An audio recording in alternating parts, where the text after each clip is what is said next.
이 영상은 실제 상담 사례를 바탕으로 재구성된 창작 드라마이며 상황에 따라 결과는 달라질 수 있습니다. 정확한 판단은 전문가 상담이 필요합니다. 전세금 3억 원. 돌려주어야 할 돈이 있는데 식당 문을 닫으며 떠하는 빚이었습니다. 15년 운영하던 중식당이 코로나 이후 배달 경쟁에 밀려 매출이 반토막 났고 버티려고 대출받은 돈은 눈던기처럼 불어났습니다. 그런데 혜진 씨에게는 포기할 수 없는 게 하나 있었습니다.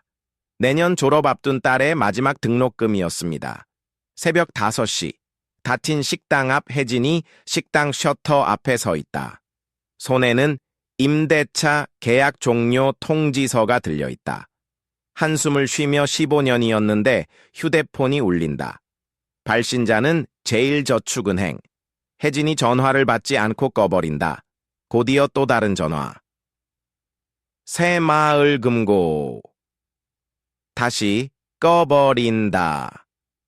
떨리는 목소리로 이제 뭘 어떻게 해야 하지? 같은 날 오전, 작은 아파트 거실 혜진이 식탁에 앉아 통장 정리를 하고 있다. 노트에 빼곡히 적힌 채권자 목록. 노트를 덮으며 어떻게 이렇게 됐지? 작년만 해도 그래도 버틸만 했는데 현관문이 열리며 남편 민수가 들어온다. 택배 유니폼 차림이다. 피곤한 표정으로 왔어. 오늘 물량이 많아서 고생했어. 밥 차려줄게. 식탁에 노트를 보며 또 정리하고 있었어? 응. 정확히 알아야 할 것 같아서. 의자에 앉으며 합쳐서 얼마야? 2억 8천, 정확히는 2억 8,600만 원. 머리를 감싸며 15년을 해서 남은 게 빚뿐이네. 미안해, 내가 작년에 매출 떨어질 때 문 닫았어야 했는데 버티면 나아질 줄 알았어. 당신 잘못 아니야. 주변 식당들도 다 힘들잖아. 그냥 우리가 운이 없었던 거지. 저녁, 같은 거실 딸 수진이 학교에서 돌아온다. 대학 가방을 소파에 내려놓는다. 밝게 엄마, 아빠. 오늘 교수님이 대학원 추천해 주신대요. 성적 잘 나왔다고. 억지로 웃으며 그래? 우리 딸 대단한데? 근데 엄마, 다음 학기 등록금은 언제 내는 거예요? 이번 주까지래요. 혜진과 민수의 표정이 굳는다. 당황하며 그게 수진아. 엄마가 지금 식당 정리하느라 눈치채며 미안해요. 제가 아르바이트 더 할게요. 학자금 대출도 알아볼게요. 아니다. 네가 신경 쓸 일 아니야. 아빠가 해결할게. 수진이 방으로 들어간다. 혜진과 민수가 조용히 마주본다. 작은 목소리로 등록금이 350만 원인데 우리 통장에 지금 100만 원도 안 남았지. 알아. 눈물을 참으며 어떻게든 마지막 학기는 보내야 하는데 애가 3년 반을 그렇게 열심히 다녔는데 마지막에 휴학시킬 순 없잖아. 내 형한테 한 번 더 부탁해볼까? 지난번에 1,000만 원 빌렸잖아. 그것도 아직 못 갚았는데 다음 날 오후 동네 경로당 앞 벤치 혜진이 언니 혜란과 앉아 있다. 혜란이 보온병에서 차를 따라준다. 걱정스럽게 얼굴이 왜 그래? 며칠 사이에 확 늙었네. 언니 나 완전히 망했어. 식당 정리한 거 알아. 그래서 빚이 얼마나 되는데? 2억 8천 놀라며 2억 8천? 그게 어떻게 작년에 매출 떨어지면서 운영자금 대출받았고 직원 월급이랑 재료비 밀려서 또 빌리고 그러다 보니까 이렇게 됐어. 지금 남은 재산은 있어. 아무것도 없어. 전세 살고 있고 그것도 보증금 1억이야. 차는 민수 이름으로 할부 중이고. 그럼 개인회생 같은 거 알아봤어? 그게 뭔데? 우리 세탁소 단골 중에 그거 해서 빚 정리한 사람 있어. 법원에서 빚 줄여주고 나눠 갚는 거래. 고개를 저으며 언니, 나는 이제 식당 문 닫았잖아. 수입이 없는데 그게 돼? 민수 오빠 택배 일 하시잖아. 그 돈으로는 생활비도 빠듯해. 그리고 목소리를 낮추며 수진이 등록금이 문제인데 그걸 내고 나면 정말 한 푼도 안 남아. 등록금이 얼마인데? 350만 원. 이번 주까지 내야 해. 한참 생각하다가 내가 200만 원 정도는 도와줄 수 있어. 간병인 쓰시면 한 달에 300만 원 정도 더 필요합니다. 혜진, 벽에, 기대, 주저앉는다. 어머니는 10년 전에 돌아가셨고 아버지는 혼자 사셨습니다. 외동딸인 혜진 씨가 모든 걸 책임져야 했습니다. 남편에게는 차마 말할 수 없었습니다. 시부모님, 병원비도 만만치 않게 드는 상황이었으니까요, 현재. 혜진이 출근 준비를 하며 거울을 본다. 핸드백에서 약봉지를 꺼내 수면제 한 알을 먹는다. 속마음 이제 이거 없으면 잠도 못 자 회사. 혜진이 책상에 앉아 서류를 보고 있다. 핸드폰이 울린다. 모르는 번호. 전화 받으며 네, 정혜진입니다. 차갑게 에이스저축은행 채권 추심팀입니다. 정혜진 씨. 맞으시죠? 당황하며 아, 네. 대출금 연체 5개월째입니다. 원금 3천만 원에 연체 이자 900만 원 포함해서 총 3,900만 원 즉시 상환하시기 바랍니다. 떨리는 목소리로 지금은 돈이 없어서요. 조금만 시간을 주시면 더 이상 기다릴 수 없습니다. 일주일 내로 입금 안 되면 법적 조치 들어갑니다. 급여 압류 신청하겠습니다. 다급하게 잠깐만요. 급여 압류는 그건 안 돼요. 전화가 끊긴다. 혜진 손이 떨려 핸드폰을 놓친다. 걱정스럽게 혜진 씨, 괜찮아요? 안색이 안 좋은데 억지로 웃으며 아, 네 괜찮아요. 그냥 좀 어지러워서 혜진 씨는 그때까지 총 6군데에서 돈을 빌렸습니다. 처음 수경 씨에게 빌려준 3천만 원의 대출, 아버지 병원비를 위한 2차 대출 5천만 원, 첫 번째 대출 이자를 갚기 위한 3차 대출 2천만 원, 3차 대출 이자를 갚기 위한 4차 대출 3천만 원. 그렇게 눈던기처럼 불어난 빚은 총 1억 8천만 원이 되었습니다. 매달 이자만 350만 원. 혜진 씨의 월급 250만 원으로는 이자도 감당할 수 없었습니다. 저녁, 집 화장실. 혜진이 세면대를 붙잡고 구역질을 한다. 헛구역질하며 으윽 물로 얼굴을 씻는다. 거울 속 자신의 모습을 본다.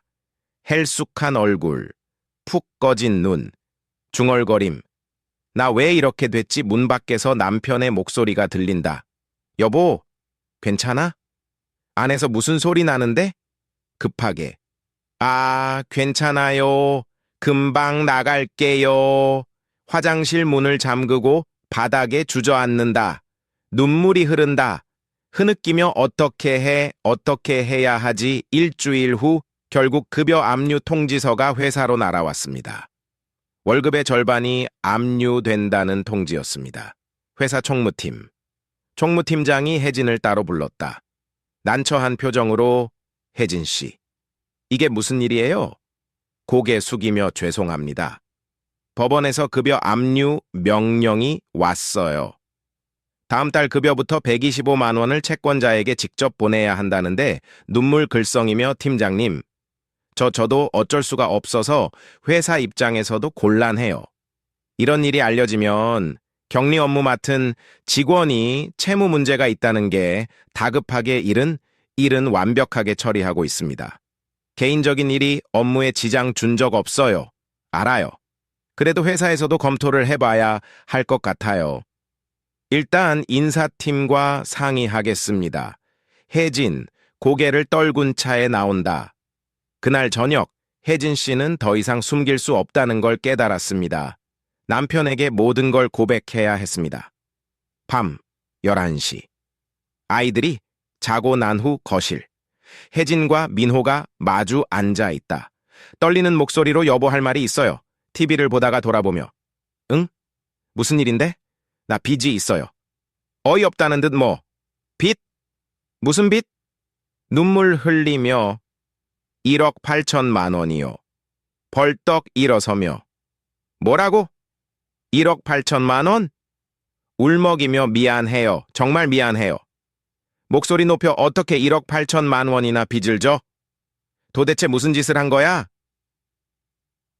수경이한테 4년 전에 3천만 원 빌려줬는데 안 갚고 아버지 병원비에 그러다 보니까 이자 갚으려고 또 빌리고 머리를 감싸며 미쳤어? 왜 나한테 말 안 했어? 말할 수가 없어 본다.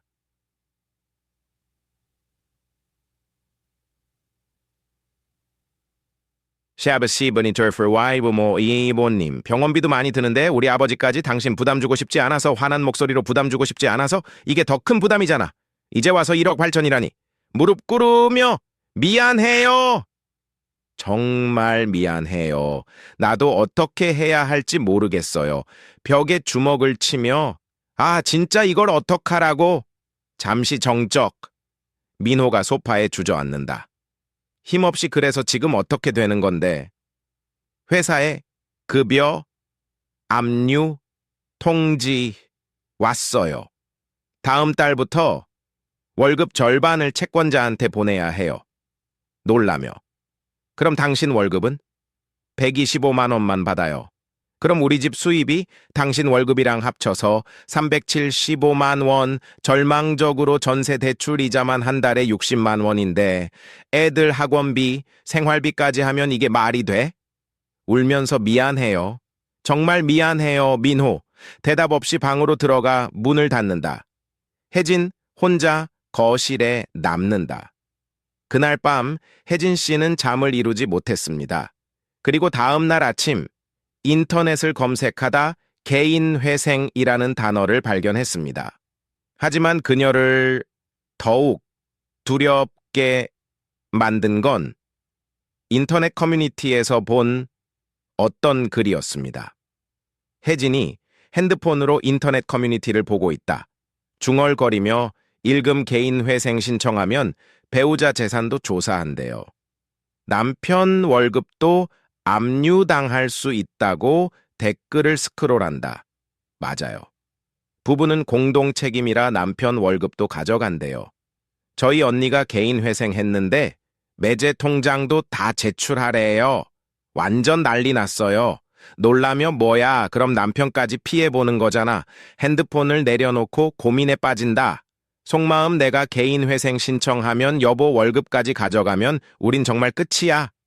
이틀 후 혜진이 용기를 내서 법률상담소에 전화를 걸었다. 네, 법률상담센터입니다. 떨리는 목소리로 저 개인회생 상담 받고 싶은데요. 네, 상담 도와드리겠습니다. 현재 채무액이 어떻게 되시나요? 1억 8천만 원이요. 담보 채무는 있으신가요?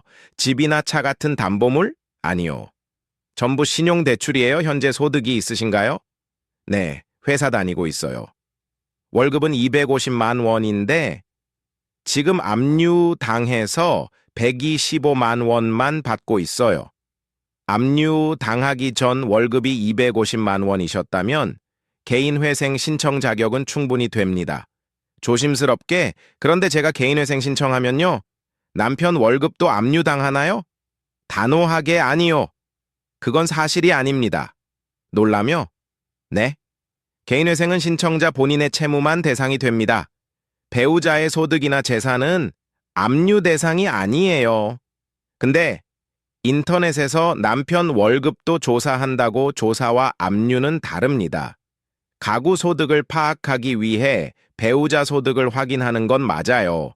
하지만 그건 신청자가 얼마나 변제할 능력이 있는지 판단하기 위한 거지 배우자 월급을 가져가는 게 아닙니다. 안도하며 그럼 남편한테는 피해가 안 가는 거예요? 직접적인 압류나 강제 집행은 없습니다. 다만 개인회생 변제 계획을 세울 때 법원에서는 가구 전체 소득을 고려합니다.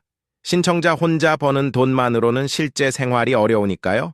그게 무슨 뜻이에요? 예를 들어 신청자가 125만 원 받고 배우자가 250만 원 받으면 가구 소득이 375만 원이라는 거죠. 법원은 그 소득에서 최저 생계비를 빼고 남은 금액으로 변제 계획을 세웁니다. 그럼 남편 돈도 빚 갚는데 써야 하는 건가요? 법적으로 강제하는 건 아니지만 현실적으로는 가구 소득에서 생활비 쓰고 남은 돈을 변제에 사용하는 거죠. 어차피 부부가 함께 생활하니까요. 그럼 결국 하지만 지금처럼 급여, 압류 당하는 것보다는 훨씬 낫습니다. 개인회생 신청하시면 압류가 중지되고 변제 계획에 따라 정해진 금액만 갚으면 돼요. 나머지 빚은 4년에서 5년 후 면책됩니다. 조심스럽게 면책이요? 네. 정해진 기간 동안 성실하게 변제하시면 남은 빚은 법적으로 탕감돼요. 예를 들어 1억 8천만 원 중에 4천만 원을 5년 동안 갚으면 나머지 1억 4천만 원은 면책되는 거죠. 놀라며 1억 4천만 원이 없어진다고요? 네. 물론 법원이 정하는 변제율에 따라 다르지만 보통 무담보 채무자는 변제율이 낮은 편입니다. 정확한 건 변호사와 상담하셔야 해요. 눈물 글썽이며 그럼 저희 가족이 살 수 있는 거예요? 네. 개인회생은 정직하게 일하는 사람에게 다시 일어설 기회를 주는 제도입니다. 혜진 씨, 너무 늦기 전에 신청하세요.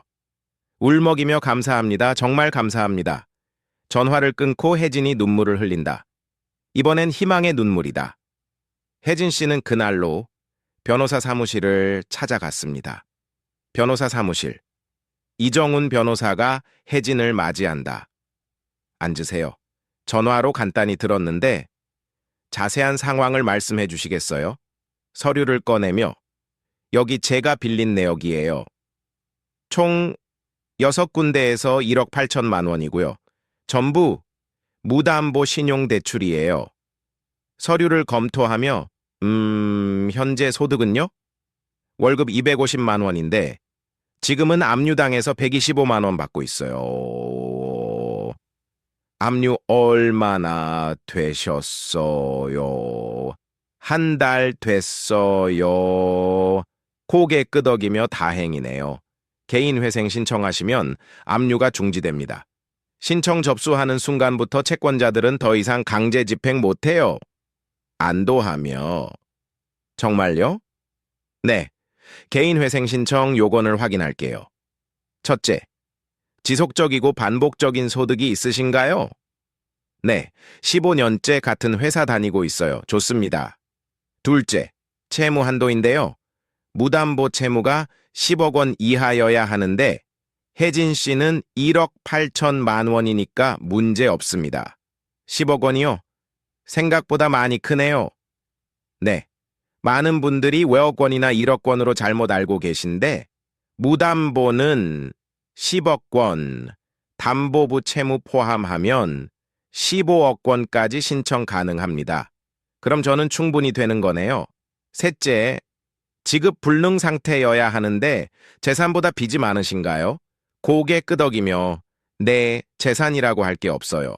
전세도 남편 명의고 그럼 지급 불능 인정됩니다. 넷째, 이전에 개인 회생이나 파산 면책 받으신 적 있으세요? 아니요, 처음이에요. 좋습니다. 네 가지 요건 모두 충족하시네요. 개인 회생 신청 가능합니다. 눈물 글썽이며 그럼 정말 빚에서 벗어날 수 있는 거예요? 네. 5년 동안 성실하게 변제하시면 나머지 빚은 면책됩니다. 조심스럽게. 변호사님, 그런데 제가 제일 걱정하는 게 있어요. 말씀하세요. 제가 개인 회생 신청하면 남편 월급도 압류당하나요? 단호하게 아니요. 절대 그렇지 않습니다. 인터넷에서는 남편 재산도 조사한다고 혜진 씨. 이 부분 정확하게 설명드릴게요. 많은 분들이 오해하시는 부분인데요. 변호사가 종이에 그림을 그리며 설명한다. 개인 회생은 개인의 회생입니다. 신청자 본인의 채무만 대상이에요. 배우자는 연대보증을 서지 않는 한 법적 책임이 전혀 없습니다. 그럼 왜 배우자 소득을 조사해요? 그건 변제 계획을 세우기 위해서입니다. 혜진 씨가 실제로 생활하면서 얼마를 변제할 수 있는지 판단하려면 가구 전체 소득을 봐야 하거든요. 예를 들어볼게요. 혜진 씨 혼자 125만 원 버신다고 가정하면 그 돈으로 집세, 공과금, 식비 내면 남는 게 없잖아요. 네, 맞아요. 그런데 실제로는 남편분이 250만 원 버시니까 가구 소득이 375만 원이죠. 법원은 이 소득에서 쌓인 가구 최저 생계비를 빼고 남은 금액으로 변제 능력을 판단합니다. 최저 생계비가 얼마나 되나요? 4인 가구 기준으로 대략 250만 원 정도입니다. 지역마다 조금씩 차이가 있어요. 그럼 375만 원에서 250만 원 빼면 125만 원 정도? 네. 법원은 그 금액으로 변제 계획을 세웁니다. 한 달에 125만 원씩 5년 동안 변제하면 총 7,500만 원을 갚는 거죠. 1억 8천만 원 중에 7,500만 원만 갚으면 나머지 1억 500만 원은요, 면책됩니다. 법적으로 빚이 사라지는 거예요. 믿기지 않는다라는 듯. 근데 정말 그게 가능한 거예요? 네. 개인 회생은 정직하게 일하는 채무자에게 경제적 재기의 기회를 주는 제도입니다. 물론 5년 동안은 힘드실 거예요. 한 달에 125만 원을 꼬박꼬박 법원에 납부해야 하니까요. 그래도 지금처럼 이자만 350만 원 내는 것보단 훨씬 낫죠? 당연하죠. 지금은 이자만 내고 원금은 전혀 안 줄어들잖아요. 개인 회생하시면 이자가 멈추고 갚는 만큼 빚이 줄어듭니다. 눈물 흘리며 감사합니다. 정말 감사합니다. 혜진 씨. 한 가지 더 중요한 거 말씀드릴게요. 네? 남편분 월급은 절대 압류 안 됩니다. 하지만 현실적으로 가구 소득에서 생활비 쓰고 남은 돈을 변제하는 거니까 남편분의 협조가 필요해요. 고개 끄덕이며 네 알아요. 남편한테 잘 설명해 볼게요. 남편분이 걱정하실 수도 있는데요. 개인 회생은 신청자 본인의 신용에만 영향을 미칩니다. 남편분 신용 점수는 전혀 영향 없어요. 놀라며 정말요? 네. 배우자가 연대 보증을 선 게 아니라면 법적으로 완전히 별개입니다. 안도하며 그럼 남편이 나중에 대출 받거나 할 때도 문제 없나요? 네, 전혀 문제 없습니다. 남편분 명의로 된 재산도 건드릴 수 없어요. 돌리며 다행이에요. 제일 걱정했던 게 그거였거든요. 혜진 씨가 신청하실 관할 법원은 수원회생법원입니다. 혜진 씨 주소지가 수원이시니까요. 회생법원이요? 네. 전국에 6곳에 전문 회생법원이 있어요. 서울, 수원, 부산, 대전, 대구, 광주 회생법원이고요. 이 법원들은 개인 회생 전문이라서 절차가 빠르고 채무자에게 유리한 편입니다. 혹시 다른 지역 사람들은요? 회생법원이 없는 지역은 지방법원 본원에 신청하셔야 해요. 예를 들어 인천이나 부천 지역은 인천지방법원 본원에, 의정부나 고양 지역은 의정부지방법원 본원에 신청하는 식이죠. 중요한 건 지원이 아니라 본원에 접수해야 한다는 거예요. 알겠습니다. 신청 서류 준비하는데 2주 정도 걸립니다. 그동안 필요한 서류들 준비해 주세요. 급여 명세서, 재직 증명서, 가족관계 증명서, 주민등록등본 등이 필요합니다. 네, 준비하겠습니다. 신청 접수하면 바로 압류가 중지돼요. 다음 달부터는 월급 전액 받으실 수 있습니다. 눈물 흘리며 감사합니다. 정말 감사합니다. 집. 저녁 시간. 혜진과 민호가 식탁에 마주 앉아 있다. 여보, 오늘 변호사 상담 받고 왔어. 표정 없이 그래서? 개인 회생 신청하기로 했어. 변호사님이 그러는데 당신 월급은 절대 압류 안 된대. 당신 신용 점수도 영향 없다고. 놀라며 진짜? 고개 끄덕이며 응. 내가 제일 걱정했던 게 그거였어. 당신한테까지 피해 줄까 봐. 그럼 어떻게 되는 건데? 5년 동안 한 달에 125만 원씩 갚으면 나머지 1억 500만 원은 법적으로 없어진대. 놀라며 1억 500만 원이? 응! 총 7,500만 원만 갚으면 돼. 물론 5년 동안 한 달도 빠지면 안 되고 계산하며 한 달에 125만 원이면 내 월급이랑 당신 월급 합쳐서 375만 원인데 생활비 250만 원 쓰고 응.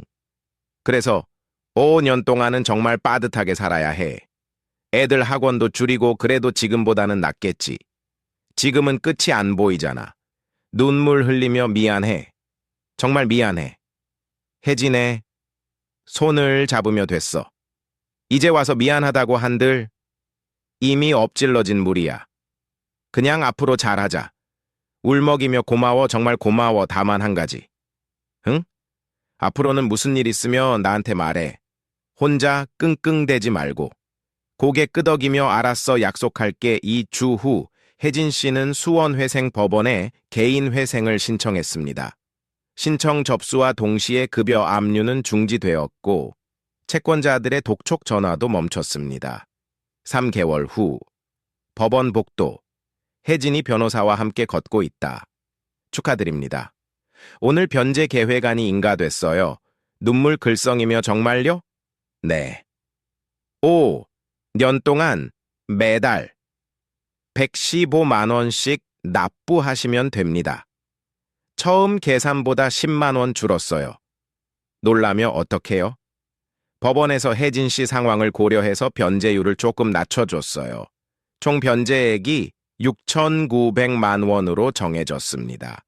그럼 1억 1,100만 원은 5년 후 면책됩니다. 법적으로 빚이 사라지는 거예요. 눈물 흘리며 감사합니다. 정말 감사합니다. 이제부터가 진짜 시작입니다. 5년 동안 한 번도 빠지지 말고 납부하셔야 해요. 고개 끄덕이며 내 꼭 지킬게요. 밖으로 나오는 혜진. 햇빛이 눈부시다. 핸드폰을 꺼내 남편에게 문자를 보낸다. 여보, 인가됐어. 이제 새 출발이야. 5년만 힘내자. 잠시 후 남편의 답장이 온다. 축하해. 오늘 저녁은 내가 퇴근길에 치킨 사갈게. 오랜만에 온 가족이 함께 먹자. 미소 지으며 고마워. 정혜진 씨는 지금 새로운 삶을 시작했습니다. 매달 115만 원을 법원에 납부하며 성실히 살아가고 있습니다. 아직 4년 7개월이 남았지만 이제 끝이 보입니다. 그리고 그녀는 압니다. 자신이 혼자가 아니라는 것을. 1년 후 혜진의 집 거실. 온 가족이 모여 저녁을 먹고 있다. 엄마, 요즘 얼굴이 밝아졌어요. 웃으며 그래? 진짜요. 예전엔 맨날 피곤해 보이셨는데. 미소 지으며 당신, 요즘 잠도 잘 자더라. 웃으며 응, 오랜만에 푹 자는 것 같아. 엄마, 저 다음 학기 학자금 대출 받을게요. 엄마, 아빠, 부담 덜어드리려고 딸의 손을 잡으며 아니야. 엄마가 어떻게든 해볼게. 네가 학자금 대출까지 받으면 졸업하고 힘들어. 저도 아르바이트 시작했어요. 학원비는 제가 벌게요. 아들의 머리를 쓰다듬으며 고맙다. 준호야. 눈물 글썽이며 우리 애들 이렇게 컸네. 가족이 서로를 바라보며 웃는다. 혜진 씨처럼 개인회생 신청을 망설이는 분들이 많습니다. 배우자에게 피해를 줄까봐, 가족이 고통받을까봐 두려워서 혼자 끙끙대다 더 깊은 수렁에 빠지는 경우가 많습니다. 하지만 개인회생은 신청자 본인의 채무만 대상이며 배우자의 월급이나 재산은 압류되지 않습니다. 배우자 소득을 조사